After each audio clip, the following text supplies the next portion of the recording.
আসসালামু আলাইকুম। পটল চাষ বিষয়ে কিছু আলোচনা করব। তার আগে ঠিকানা দিয়ে থাকি জেলা নাটোর, থানাবাড়াই গ্রাম তালশোক, কুণ্ডপাড়া। এগুলো হচ্ছে বারিটো জাতের পটলের চারা। দেখেন কি সুন্দর সতেজ চারা।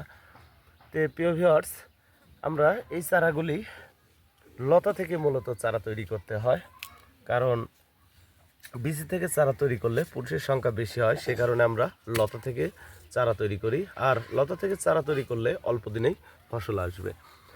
তো এই যে ক্যারেটগুলি সাজানো দেখতে পাচ্ছেন, ছোট ছোট ক্যারেট, এই ক্যারেটগুলি পাঠানো হয় হচ্ছে আপনার যারা অল্প বিস্তর চারা নেবে, বাসা বাড়ির ছাদে অথবা বাড়ির আঙ্গিনায় অল্প বিস্তর চারা নেবে, তাদের জন্য মিনি ক্যারেটে চারাগুলি সাজাইছি।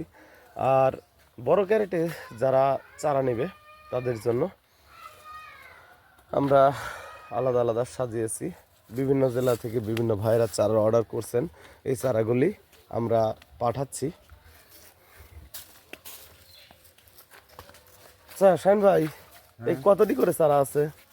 100 পিস চারা আছে, তার ভিতরে আছে হচ্ছে 90 পিস মেয়ে আছে আর 10টা পুরুষ আছে। আলাদা করে প্লাস্টিকের সুতা দিয়ে বাঁধা আছে 10টা আলাদা করে প্লাস্টিক সুতা দিয়ে বাঁধা আছে। তো ভাই, এই চারা আমরা কি পুরুষ এবং মহিলা কি আলাদা আলাদা করি না একই সাথে থাকে? না না, আমাদের পুরুষ চারা আলাদা করি আমরা নার্সারি থেকে।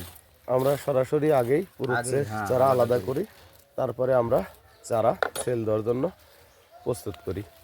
ভিউয়ার্স, আপনারা যদি বারিটো জাতের লম্বা পটলের চারা সংরক্ষণ করতে চান, আমরা বাংলাদেশের প্রতিটি জেলায় এই পটলের চারা সেল দিয়ে থাকি। 10 টাকা পিস মূল্যে আমরা এই পটলের চারা বিক্রি করে থাকি। ভালো থাকবেন, সুস্থ থাকবেন। আসসালামু আলাইকুম।